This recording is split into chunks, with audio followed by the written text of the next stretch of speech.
Back to the show, Get Closer to the Truth. Now, just before the break, we were speaking with Helen, and she was talking to us about her book, Fusion 7 Healing, and also transformation, and how we transform ourselves in order to kind of project where we need to be.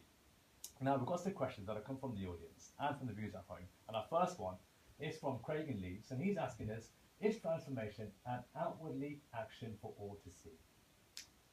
It is not required to be seen by all, but when it does happen, many will see it. So, yeah. So if, for example, I've really transformed myself, which I have, not just on a health level, but every aspect of my life, people I haven't seen for a long time will say, oh my God, what have you done? So it's seen. But you don't have to like go out there and try and impose it and push it onto others. Just basically do it yourself. And, you do it for yourself, you do it for you, and if it's seen, great, and if it isn't, it's still great because you benefit at the end of the day. Yeah, that's so true. Okay, our next question.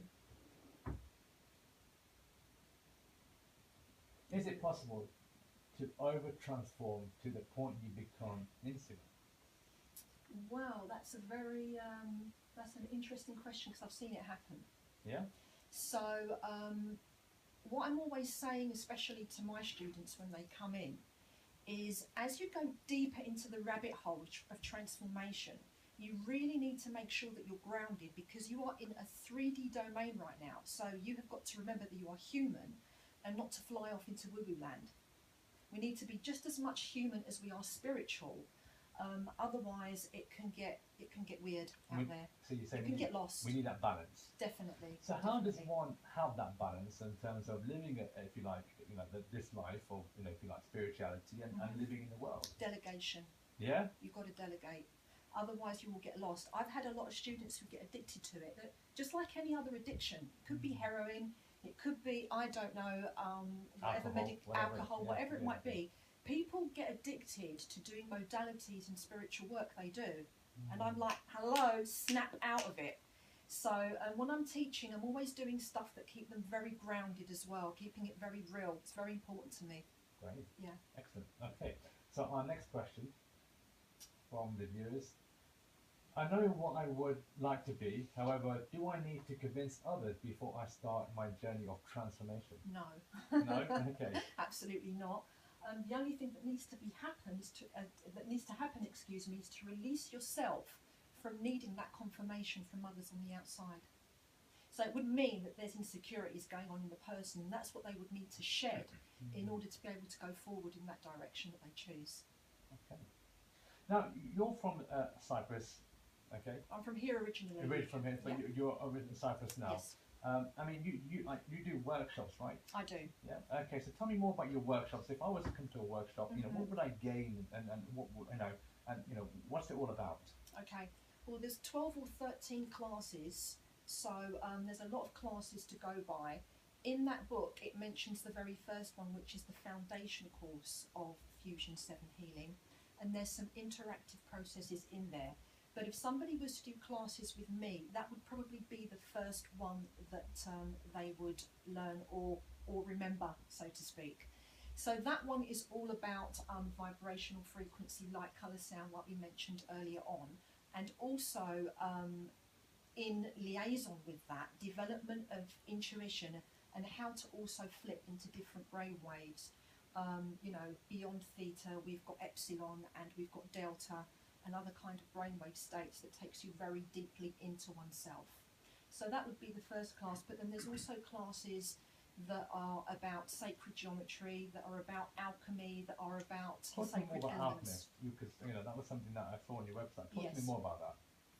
Alchemy is basically the transmutation of base metal of consciousness to gold, in a nutshell.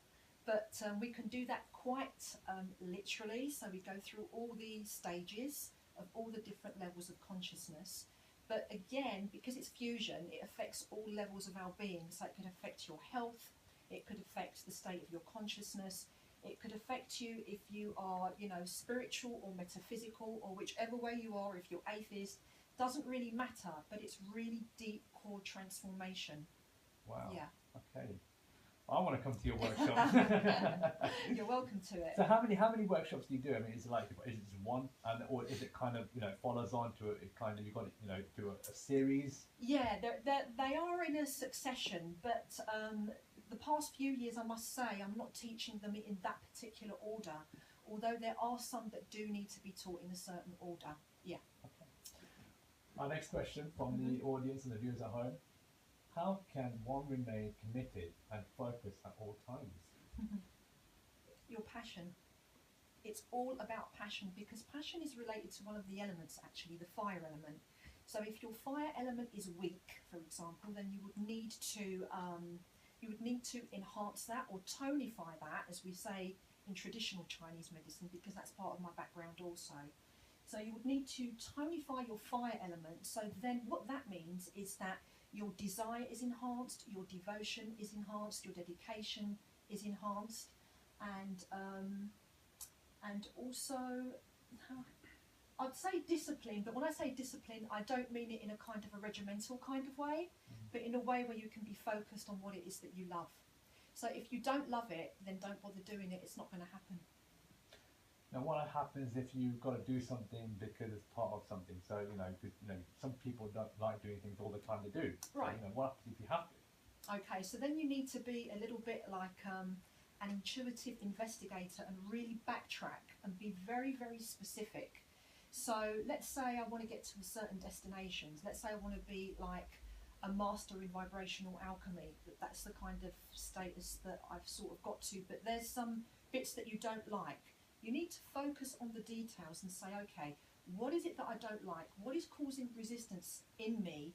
Locate where the resistance is, find out the nature of the resistance, and then uninstall it, just like a computer program. Wow. Sounds easy in theory, but I can imagine in practice it's pretty difficult. Actually, you know what? I think it sounds more busy in theory, but when you come to a class or do a class with me, it's a lot easier in practice. Yeah? Yeah, seriously. And how many people do you teach in one go? It depends. It depends. I don't do big groups. Like I've done groups of like 20-ish, between 20 and 10, sort of somewhere there. Yeah. Right. Because because of the nature of the work, it's kind of intrinsic. So you're either going to need help on hand if you're doing it on your own and you've got some challenging initiates. Then it can be tough if you're doing it on your own. Yeah. Okay, well, I think we've got another question from our audience. Okay. I find regular introspection and forgiving the best way to transform and remain connected. What or who inspires you? What or who inspires me?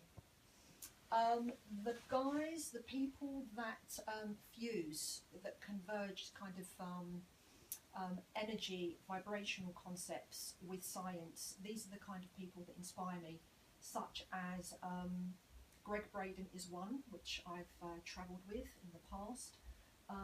Nassim Haramein, who is all about the sacred geometry that I'm completely nuts about. That's the geometry, not Nassim. So these kind of people that fuse these concepts together, but also have the science to back up the work that I do, basically. Because I can see from your passion that you are very passionate about this. Yeah. And obviously, and you always talk about science, and that's quite important to you. Why is that important to you? Oh, it's so important to me because when I got sick, they said to me, oh, you know what, you should do yoga. And actually, I was a yoga teacher as well at some point. You should do yoga because yoga is really good for multiple sclerosis. I was like, all right, then I'll do yoga. So I did yoga, but I found that in some of the spiritual traditions, that some things are not revealed, and I don't like that. The mental aspect of my mind wants to know that information. Like one of my gurus once gave me a mantra, for example, and I said, okay, what does it mean? And he's like, that's not for you to know. You just do what you're told. No, I'm not having none of that. I won't be doing none of that do as you're told stuff. No. So I make sure that in my classes, when I teach, but also when I facilitate, that I'm actually explaining to the recipient or the student what it is that I'm doing and the science to back it up as well. So it's not just woohoo stuff. Wow, wow. Okay, so that's all we've got time for today, Helen. Thank you very much. Can you tell the audience and the camera Yeah. how to get hold of you and this book? Okay. So if you go to the my website, which is fusion7healing.com, that will give you a direct link to Amazon where you'll be able to access the book. That's one way that you can do that. And that's fusion7healing.com, and there's a whole bunch of other goodies on there. Also a list of the classes, and I also teach the classes now via the web, so I do webinars and stuff also now. Excellent. And I'll be doing like a bunch of presentations in the United States in 2016. So you can contact me, for the book rather, through the website fusion7healing.com. To contact me directly, it's probably better by Gmail, so that's fusion7healing@gmail.com. Thank you very much, Helen. That's all we've got time for today. Thank you for tuning in. Thank you for coming out today. We'll see you next week for more Get Close to the Truth.